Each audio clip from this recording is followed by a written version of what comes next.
What up guys, with EVO Online 2020 cancelled, we just received confirmation from Michael Murray that there was actually supposed to be stuff revealed during this event. Now for the past few months there has been some stuff circulating online, potentially Season 4, potentially Netcode Improvements, etc. So let's go ahead and dig into that after a message from our sponsor.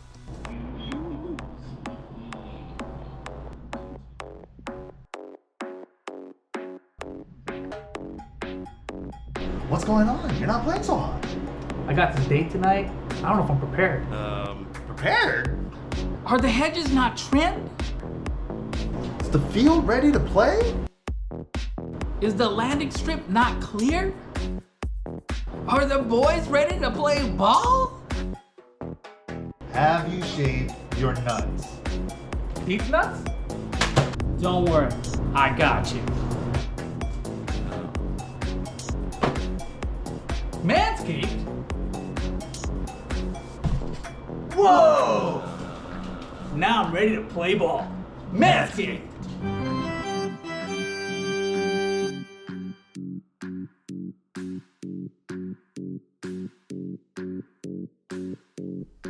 First, let's start off by taking a look at what Michael Murray posted on Reddit.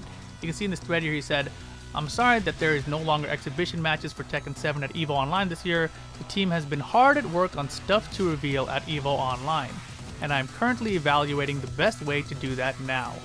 Thanks for your support of the title, and I hope everyone is staying safe. Michael Murray." So, basically this is saying that they have stuff to reveal, which indicates it's not just a single thing, and also it looks like it's going to be for the title, right? So it looks like it's going to be something for Tekken 7. Additionally, Harada had mentioned that they had many plans that have been delayed or blown away this year, and he wants to talk to the community about various things, but the opportunities were steadily diminishing. It's like, should I start streaming on Twitch? And a lot of people responded to this, of course, and myself personally, I feel like it's probably not a good idea. Too many people ask for shit, which 1,000 people agree to it. Also, Tasty Steve agreed to it. So, I don't think it's the best thing for Harada to be personally streaming, but if they made like some kind of event to do on Twitch to announce something, I think that could work out. Obviously, there's a ton of ways they could announce things, so hopefully they figure something out soon. So what kind of stuff could they be working on to reveal? Well, if you look at SteamDB, a couple months ago, they had this bunch of stuff added here that could have been additional DLC for the game. Now, this was 3 months ago, and we really haven't seen anything about it, so it could be additional DLC that's coming for the game. Is it like going to be a Season 4 or just a smaller update? We're going to have to wait and see. Additionally, a couple of months ago, we had the European website for Tekken 7 have their character roster list here, and it had this additional character listed at the bottom right, which we didn't really know anything about. So, if you click on it, it's got this like placeholder image. They already said it's a placeholder graphic, not a secret character. But it's weird, right? It's like, was this intended? We're not really sure, but this could be potentially something else that gets revealed here. Let's also not forget that way back at the end of April, Harada mentioned that because of the COVID situation, they had been planning more tuning updates, aka patches and rebalancing of the game, but the tuning and debugging department were suspended from work. So the current update is about 25 to 30%, and they needed more time. So I have a good feeling that we're going to get some balance updates here because we've been waiting a few months now, and I think a lot of people are waiting for this guy to be nerfed down just a little bit. Just a little bit. Maybe a lot of it. Now, of course, one of the things that a lot of people want to see improved in Tekken 7 is the netcode. And Harada had this tweet back on June 9th, this is almost a month ago now, where he actually clarifies that Tekken does have rollback netcode. And a lot of people, they memed about this. They say, oh, TK73, haha, Tekken clearly doesn't have rollback. I don't think so, blah, blah, blah. But it's pretty clear from all the examples that have come out that Tekken 7 does in fact have rollback, right? Now, that is not actually what we should be talking about. What we should be talking about is that yes, Tekken 7 has rollback, but more importantly, that they're working on this. This is a huge deal. Implementing rollback in the first place takes a lot of effort. So the fact that it already has rollback capability in it, the fact that they're working on that to make it even better is a great thing. So I did not think that we could potentially see rollback improvements in Tekken 7, but it looks like they're actually working on this already. So as far as announcements go, I feel like this could potentially be in there. And I know a lot of you guys are going to say, well, how come it still feels like it's input delay based? Because it does have input delay as well, right? Because it's only 3 frames that can roll back through. And so why would they make the game in this way, right? Number one, limited number of frames for rollback. Number two, though, is this. You know, Tekken 7 realized the world's first online battle in an arcade, right? So if you think about this, what he's trying to say is that when you had an arcade experience where people are paying $1 per game, you want them to not have an experience where, you know, things are jerking and teleporting all across the screen, or it's going to be more likely that they don't want to play the game. You know, so obviously this is a decision they made where they decided, hey, we would rather have it looking smoother with less rollbacks, even though the engine is capable of rolling back, right? So they added this input delay as well to try to cover it up and give them more chances to not have to roll back or fix it, etc. And of course, so many people have said things like, if Tekken 7 had rollback, wouldn't you see, you know, hit sparks changing? Wouldn't you see hit animations changing into block animations, etc.? And people haven't found these out, right? So you're like, shouldn't you see this all the time, right? And the problem is, when you have a rollback netcode, you choose as a developer what you want to roll back for. For example, in NRS games, they choose not to roll back once a super animation starts, right? Tekken could be doing the same thing for any number of things: wall breaks, floor breaks, balcony breaks, etc., right? Because it would be too jarring. Rage jars, etc., etc., etc., right? Tons of situations where they could choose not to, and other ways they could be hiding the effect of what the rollback looks like. But, as I'll show you here, rollback has been in Tekken since Tekken Tag Tournament 2 way back in 2012.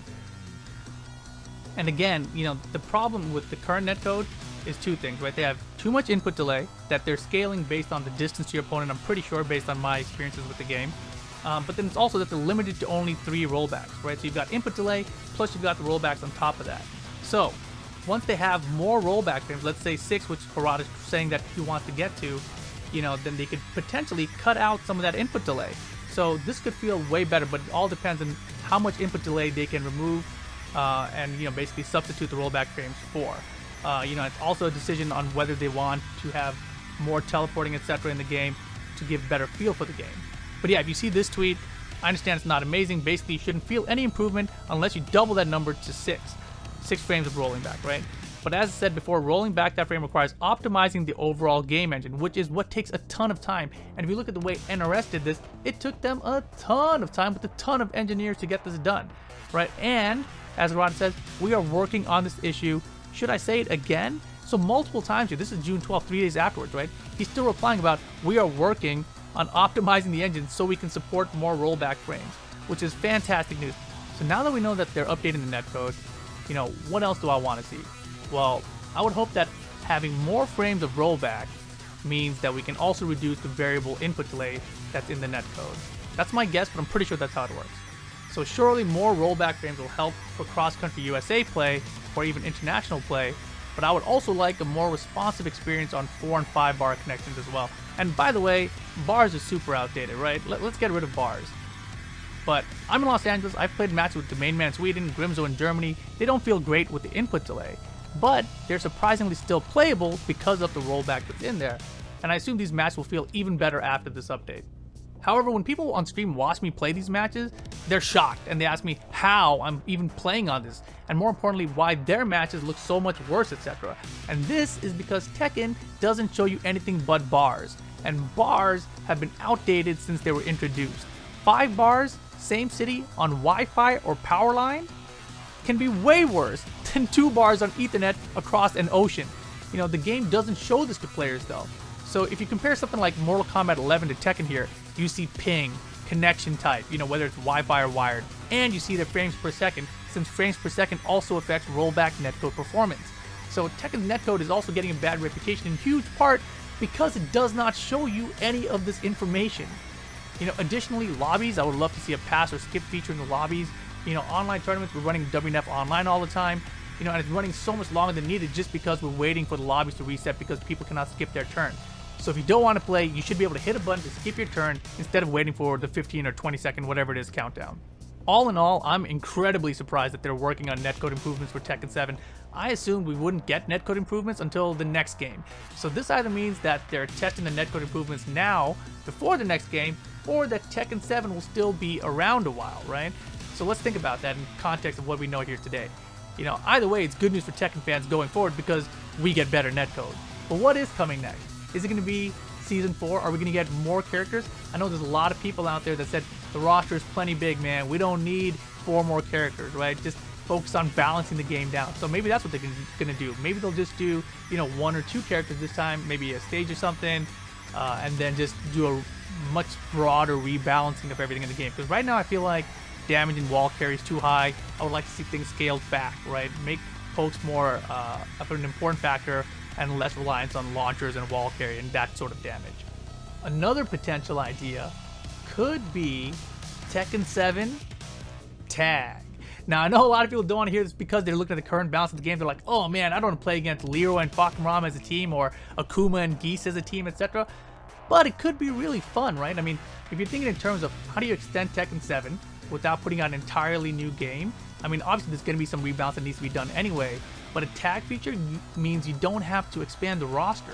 So the roster is already large, right? Now you can just take that big roster and put it into a tag game. So, you know, that's my personal, like, you know, wish list thing that happens. It doesn't have to happen right now, but it would be super cool if it happened right now. But maybe next year, you know, I'm down. And of course, there's a super wild card stuff, right? Like Tekken 8 announcement or Tekken Cross Street Fighter. You know, I think those ones are too wild. Because of the Steam update where we see the DLCs coming, I think most likely what we're going to get is going to be some DLC for Tekken 7. So I'm looking forward to it. I can't wait. I really cannot wait for the netcode improvements. I know I went on a big tangent earlier in this video talking about it and how it has rollback and it's not the same rollback that you see in other games because of XYZ reason. Basically, it's got input delay as well, right? So hopefully with these improvements that they're adding to it, it's going to be even better. So I'm excited. Can't wait. But yeah, do me a solid. Hit the notifications to all. Hit that subscribe button. You know, post down in the comments below. Let me know what you guys want to see out of future DLC for Tekken 7 or future updates in the Tekken franchise in general or even for future balance updates for the game. You know, of course, I'm Rip. I'll catch you guys next time. Have a good one.